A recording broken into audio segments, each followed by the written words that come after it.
سلام داملای شیرین سخن. اولا بسیار بخشش دو سوال مرا بسیار دقت می دهد.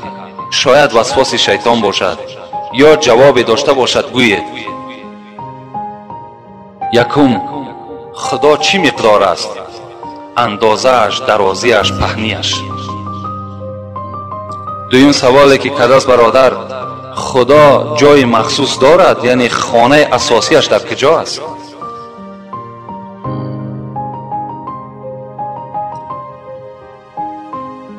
یعنی برادر سوال کردن که همین اندازه خدا چند قدر است؟ خدا چی مقدار است؟ پهنیش، درازیش، کلانیش. و دویم سوالی که کردن، آیا خداوند خانه مخصوص دارد یا نه؟ یعنی این دو سوال میگه مرا خیلی دقت میداد. و حتی شاید که وسواس.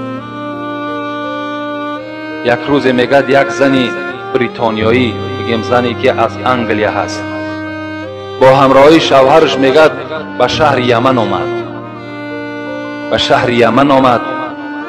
در همین شهر یمن با یک داملای خیلی عالم کلان روپرو شد و از همین عالم همین سوال را کرد. همین زنی که همراه شوهر خود آمد همین سوال را کرد که ای عالم، ای دانشمند، من از تو یک سوال میکنم. اگر بر سوال من جواب بگویی، هر آینه من بر دین شما ایمان میارم. و هر سوالی که داری مرحمت. میگه این زنی که از بریتانیا آمده بود گفت همین خداوند طول و اندازش چی مقدار است؟ این خدایی که شما در هر حالت مشکلاتی دست میبردارین از او ذات طلب میکنید چی مقدار است؟ این عالم گفت این مرد که در پهلوی تو هست کی است؟ گفت این شوهر من است. گفت شوهر تا دوست میداری؟ گفت بله شوهر من دوست میدارم.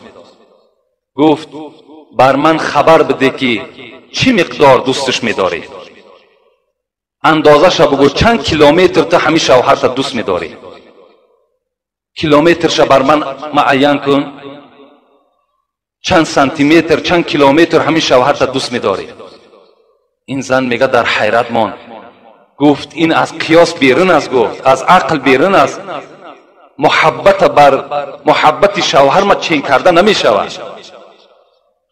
میگن این عالم گفت مادامی که محبت مخلوق خدا هست خودش، وقتی محبت تو گفت با عقل خود چین کرده نمیتانی، این ذاتی که خود میگوید لیس کمثله شیء و هو سمیع بصیر، اون ذات خودش میگه که مثل من نیست.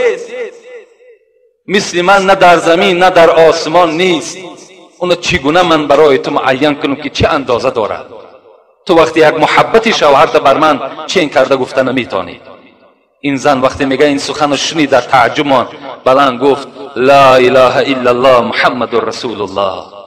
خدا یک و یگانه است، محمد بر حق است. در اصل یعنی یک مثال آوردن که همون زن یک تکان داد و آن زن چکار کرد؟ عقل او را بیدار کرد که آخه این خدای هست که این حد ندارد، اندازه ندارد. بلکه چی؟ این دویم سوالی که این برادر کرده است، خدا را مکانش در کجا است؟ عقیده اهل سنت این است که خدا مکان ندارد. بلکه این من بر 4 مثال شعری بر تو میگم که بابا افضل کاشانی میگوید ای صاحب این مسئله راهنما، ای صاحب این مسئله راهنما، میدان به یقین، میدان به یقین که لامکان است خدا. خواهی که تو را کشف شود این معنا. اول چی گفت حضرت؟ گفت خدا لامکان است، یعنی مکان ندارد. اگر بخواهی این که تو برای تو اثبات کنم که خدا لامکان است، خواهی که تو را کشف شود این معنا، جان در بدنت ببین کجا دارد جا. در همین بدن خود جان نگاه کن که در کجاست جان. تو جان مکانش نمیدانی. از این خاطر مادام جان که مکان ندارد، خدای تو هم مکان ندارد. در همه جا خدای تو موجود است. در بعض حدیث ها می آید که رسول الله را گفتند خدا در کجاست؟ رسول الله حواله کردند در دل بنده مؤمن است. در دل همه ما و شما مکان خدا هست. از این خاطر رسول الله چی گفتند؟ من حدم قلب المؤمن فقد حدم بیت الله. کسی که اگر دل یک بنده مؤمن آزار میدهد، همچنان است که خانه خدا را ویران کردگی است. از این خاطر خانه خدا در کجاست؟ در دل همه ما و شما است. السلام علیکم داملای عزیز، میبخشید یک جمعه در باره همسایه با همسایه چه حق دارد، همسایه بالای همسایه چه فضیلت دارد، ببخشید داملا خبر میداده. همسایه بالای همسایه، حدیث پیغمبر خدا که ما زال جبرائیل یوسینی بالجار حتی ظننت انه سیورثوه. این حدیث پیغمبر خدا هست که هرگاهی که جبرائیل نزد من می آمد، بر من چنان در حق همسایه گپ میزد که صحبت میکرد که گمان میبردم این که وقتی که اگر همسایه از دنیا بگذرد، همسایه هم حق بر است. یعنی اینقدر تأکید زیادی هست که حتی همسایه هم میراث بر است گفته در گمان من میگذر. از چی؟ از تأکید بسیار جبرائیل که با همسایه رفتاری نیکو کن. البته امروز شاید که همسایه داری در بسیاری جا رعایت نشود، لیکن حدیث دوام پیغمبر خدا را من بر شما نویساندم. چی میگوید؟ میگوید حضرت ابو هریره گفته است رسول اکرم میگه لا یؤمنو لا یؤمنو لا یؤمنو. پیغمبر میگه 3 بار گفتن ایمان ندارد، ایمان ندارد، ایمان ندارد. ابو هریره میگه گفتم رسول اکرم کی هست که ایمان ندارد؟ رسول الله چی گفتند؟ الذی لا یأمن جاره بوائقه. کسی که اگر همسایه او از او ایمن نباشد ایمان ندارد او کس. یعنی اگر همسایه‌ای که در پهلوی ما زندگی میکند، ما اگر با راحت نباشیم، یعنی دائم در تشویش باشیم، دائم در غم باشیم، بیرون از خاندان شویم، در خطر باشیم که شاید در خانه من یگان زیان یا ضرری میارد، اگر همچنان همسایه داشته باشیم، همون همسایه ایمانی بر خدا ندارد. همسایه باید در نبودن همسایه مثل خاندار چکار کند؟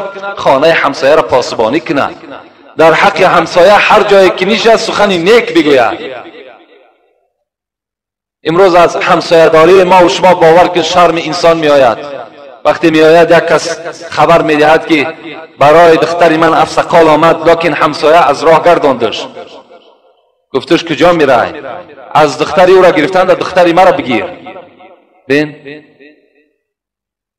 آیا همین همسایه داری هست؟ برای یک پارچه زمین با یک دیگر سالها قهری میستیم.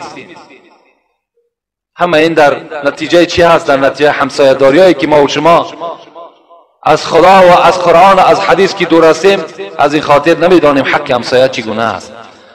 ابو ذر میگوید رسول اکرم چی گفتند؟ اذا طبخت مرقه فاکثر ماءها و تعاهد جیرانک.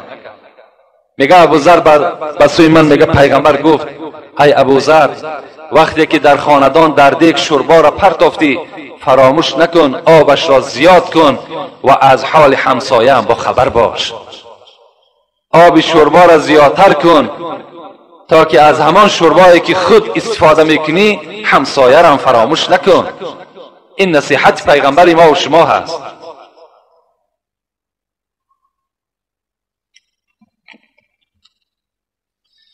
السلام علیکم داملای عزیز، میگویند که در آب پیشاب کردن اوبال است، ولیکن در شهر نجاست های خود را به آب پیش میکنند. این چی میشود؟ به ما میفهموندید؟ البته این ضرورت است. امروز این سکسی هایی که مردم ما و شما زندگی میکنند، البته این از سبب بی‌شرایطی هست، و الا تمام همون مردمی که در همون سکسی ها زندگی میکنند هیچ کدام همون باور که زندگی داخل همون را اختیار کردگی نیستند. اونها را میخواهند که در همین زمین جای داشته باشند، زندگی کنند، لیکن دست نارسا و شرایط ناخوب اونها را مجبور کرده است که در همون خانه ها زندگی کنند. از این خاطر اون پیشاب است چیزی نباشد. وقتی که در آبم که می رود امروز ضرورت ایره البته جایز گرداندگی هست، یعنی باکی ندارد.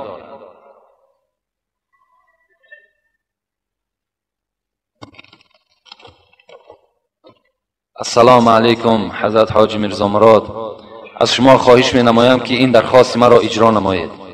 من در یکی از نمازهای جمعه از زبان شما یک غزل مولوی جنونی را شنیده بودم و تنها 2 مصرع اول آن در خاطرم هست که چنین است: تو طمع داری که با چندین گناه داخل جنت شوی ای روسیا. این غزل بر من خیلی پسند آمد و باز می خواهم این غزل را برای ما قرائت و تحلیل کرده دهید. با احترام مخلص شما. این از مولوی جنون نیست، این از مولوی رومی هست. میگوید جد تو آدم بهشتش جای بود، یعنی حواله به سوی بابای ما و شما، پدر ما و شما حضرت آدم میگوید جد تو آدم بهشتش جای بود، قدسیان کردن بهر او سجود. وقتی که بابای تر میگد مولوی رومی داخل جنت کردن، تمام فرشته ها چیکار کردن؟ تا تمام فرشته ها سجده این حضرت آدم میکردن، در پیش پای این سجده میکردن. یک گناه ناکرده گفتندش تمام، مذنبی مذنب برو بیرون خرام. وقتی این بابای ما و شما، این پدر ما و شما حضرت آدم، وقتی که یک گندم را که خدا گفت بر اون نزدیک نشو نزدیک شد استفاده کرد، یعنی یک گندم وقتی که خورد، فرشته ها چی گفتند؟ گفتند ای آدم، گفتند ای فرزند آدم، جنت جای خطاکار نیست، جنت جای گناهگار نیست، مذنبی مذنب برو بیرون خرام. تو مادامی که گناهگار شدی این داخل جای ثوابکارها هست، بیرون شو از جنت. و خدا او را به سبب این یک گناه چیکار کرد؟ از جنت بیرونش کرد. در آخر حضرت مولوی رومی بر همون انسانهایی که گناهگار هستند، یک عمر بی نماز و بی توفیق هستند، لکن چی میگن؟ میگن همین دل انسان مسلمان باشد، ما را دلمان تازه است. برای همین دل تازه ها چی میگن؟ تو طمع داری که با چندین گناه داخل جنت شوی ای روسیا. تو هزارها گناه میکنی امروز، هزارها غلط میکنی، هزارها خطا را البته تو صادر میکنی، باز بزم این میخواهی که جای آدمایی که ثوابکار هستند، جای آدمایی که در دنیا زحمت کشیدن، مهنت کردن، جای اونها را تو صاحب شوی. نه، صاحب نمیشه. جنت جای خطاکار نیست. برای جنت داخل شدن مهنت دنیایی لازم است. الدنیا مزرع الاخره، پیغمبر گفت این دنیایی که شما زندگی دارین این به منزله زمینی هست که در اینجا تخم پرتایین، تخم نیکی پرتایین تا که حاصل شد در جنت بردارین. کاری ثواب ماندگی باز امروز خواهر اپای ما و شما را بین ملامت میکنند که تو سطر داری یا تو نماز جمعه میرای. یک زن 50 ساله به توفیق دیگر از زمین دهم میکریان است، میگوید وقتی زن اگر نماز کی یا مسجد کی رفت دنیا ویران میشود. اون نمیداند که خود ویران است، نمیداند که خود بیچاره دوزخی هست. از آمدن زن بر مسجد چی میشود؟ نورانی میشود، آباد میشود. صدها سال شد این زنهای ما و شما بیچاره نشنیدن، سخن خدا را نشنیدن. از این خاطر مردها امروز هیچ قدری ندارن. مادرهای ما و شما آمده نشینند صحبتها را گوش کنند. شوهر چی قدر دارد، خسر چی قدر دارد، خوشدامن چی قدر دارد، زندگی باید چگونه باشد، عائله‌داری چگونه باشد، تربیه فرزند چگونه باشد، اینا را می آموزند. آیا همین غلط است؟ آیا از حساب آمدن زن چی جای جنایت است؟ هزارها نامعقول کرده است. همون عالم شم، همون عالمی که اگر همون عباره مختصر میگد میلش، لکن امروز جمعیت نظر کن، امروز شرایط نظر کنید. خواهر ما و شما همه جا می رود، مادر ما و شما همه جا می رود، تمام جایی که ناجایز است می رود. مسجد چی جای ناجایزی دارد؟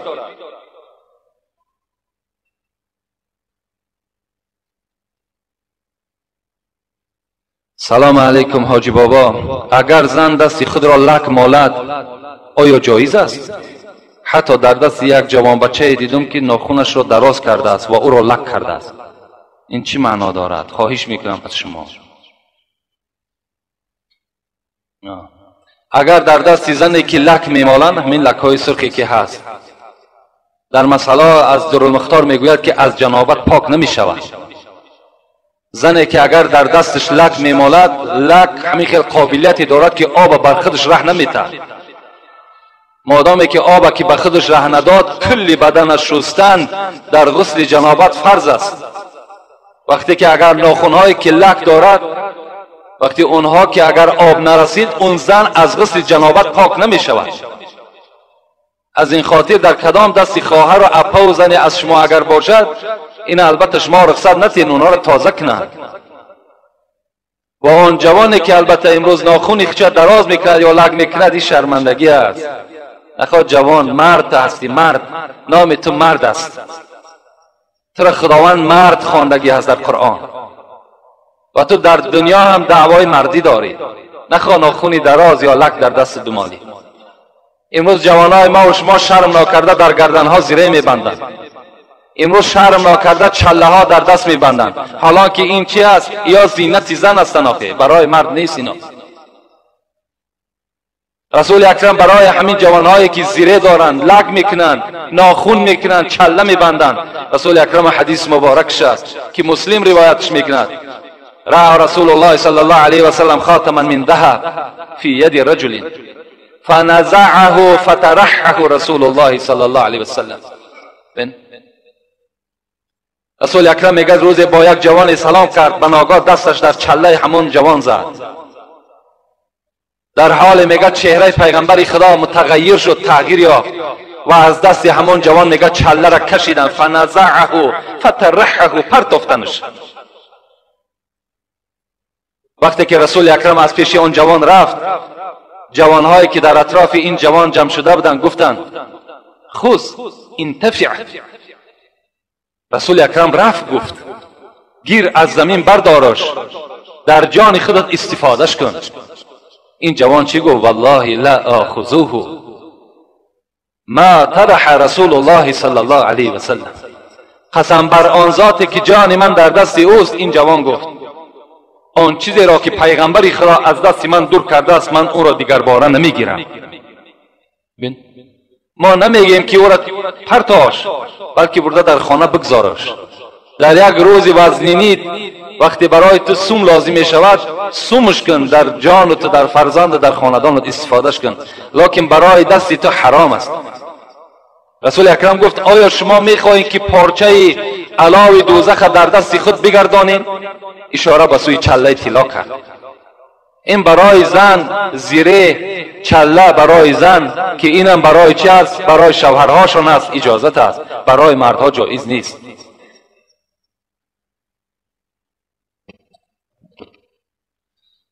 السلام علیکم حاجی الله مرزا. رحمت و درود خداوند در حق شما که ما بسیار مسئله آگاه میشویم. سوال من این است: در اصول دین میخوانم که تولا و تبرع چی معنا دارند؟ اصول دین هست. اصول دین برادر 8 قسم است. ما و شما میگوییم اگرچه اصول دین از ما نیست، از ما و شما اصول دین ما و شما چی است؟ بنی الاسلام علی 5. پیغمبر خدا میگوید اسلام ما و شما 5 پایه دارد. چی است؟ شهادت ان لا اله الا الله و اقام الصلاة و آت الزکات و صوم رمضان و الحج من استطاع. 5 چیزی هست در اسلام ما و شما، همین است اصول دین ما و شما. این چی است اصول دین؟ یکم کلمه شهادت گفتن است، دوم 5 وقت نماز خواندن است، سوم زکات مال دادن است، چهارم روزه ماه رمضان داشتن است، پنجم حج در گردن شخصی که قوت حج داشته باشد. همین 5 چیز از ما و شما اگر ایجاد شود، برپا شود، این معنای او را دارد که ما و شما مسلمان کامل هستیم.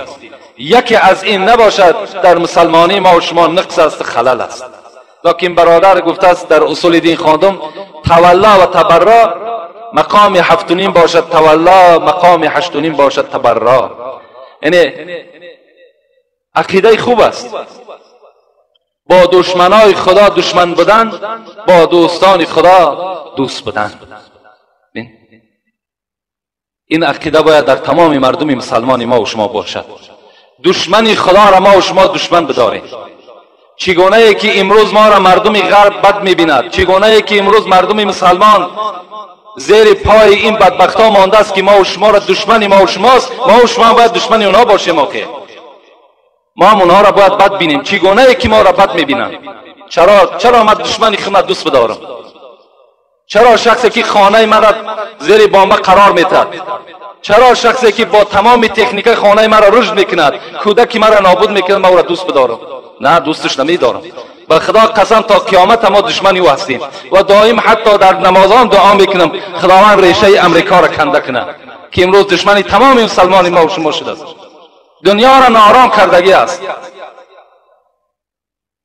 تا اگر در دل ما و شما عقیده نباشد که ما دشمن خدا را دشمن نداریم، حلاوت ایمان ما و شما برده نمیتونیم، شیرینی ایمان ما و شما حس کرده نمیتونیم. شما دعای قنوت میخونید: اللهم انا نستعینک و نستغفرک و نؤمن بک و نتوکل علیک و نثنی علیک الخیر نشکرک ولا نکفرک. اینجا چی میگن؟ و نخلع و نترک ما یفجرک. تو وعده داده استی و نخلع و نترک ما یفجرک. پروردگار آمد دشمنی تو را ریشه‌کن میکنم و نخلع و نترک، دشمنی تو را ترک میکنم. ما یفجرک، شخصی که دشمنی تو باشه. تو در دعای قنوت وعده میتی. از این خاطر تو هم باید دشمنی چی باشی؟ دشمنی همون یهود و دشمنی آن کسی که دشمنی مسلمان است، ما هم دشمنی او هستی. هیچگاه من دوستی البته شخصی نیستم که دشمنی قرآن باشد و دشمنی اسلام باشد. امروز شما چشمهاتون را گشاده کنین، اخبارها به طریق عیان شما را نشان دادیستند. دیروز اگر اخبارات همان تونی بلیر اگر گوش کرده باشید، سروزیر انگلیا را من گوش کردم به گوشی خودم. چی گفت؟ در نزد سعودیه گفت ما خطا کردیم، نفهمیدیم، فکر کردیم که در عراق کیمیاوی بوده است، لکن غلط شده است، نفهمیدیم. تو نفهمیدی اینقدر مرد مسلمانی که در اونجا به هلاکت رسید، اینقدر خانه هایی که نابود شد، اینا چی می شوند؟ به نام خدای بخشنده مهربان و حبیب او محمد مصطفی صلی الله علیه و سلم، درود و به پایان بر شما ای واعظ راه اسلام و حاجی محترم. ما یک گروه جوانان به شما خواهش می نمایم که به این سوال ما روشنی اندازید. در ما عادت شده است که بعد از مرگ شخص 740 را می دهند. این خیلی خراجات بسیار ممکن است یا نه؟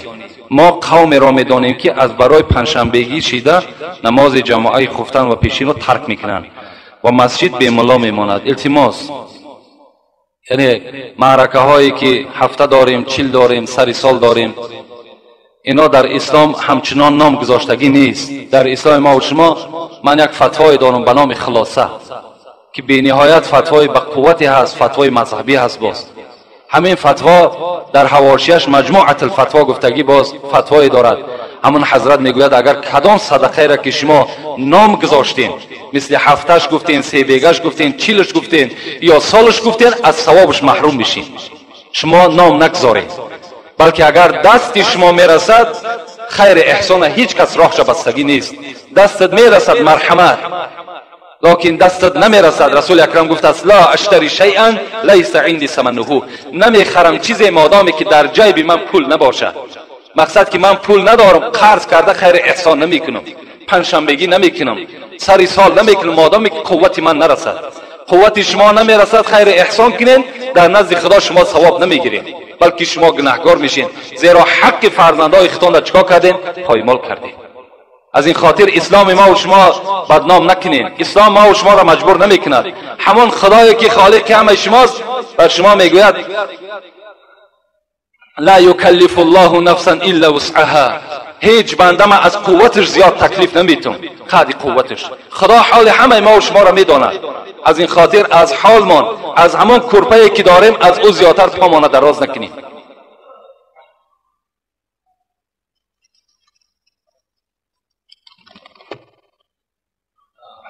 السلام علیکم برادر محترم داملا میرزا. بعد سلام یک دو سوالی دارم و میخواهم که این سوالها رو شما در نماز روز جمعه تحلیل کنید. مردی که بیراهگردی زنش را میداند، یعنی با مرد بیگانه ملاقات دارد و این مرد یگان چاره نمیبیند، زندگی همین را از روی شریعت درست است. البته درست نیست. زنی که به اجازت شوهر از خانه بیرون می شود در ملامت خدا و ملائکه خدا می ماند. وقتی اگرچه خانه پدرش می رود، اگرچه خانه یگان نزدیکترین آدمش می رود، وقتی اجازت شوهر نباشد، وقتی که اگر اون زن باز به مردهای بیگانه دست درازی کند و باز به این شوهر زندگی کند، این زندگی حرام است و این مرد دیوس است. الدیوس لا يدخل الجنة ولو كان معه صلاة و صوم. پیغمبر میگه دیوس داخل جنت نمی شود اگر چند که نماز روزه بسیار هم که داشته باشد.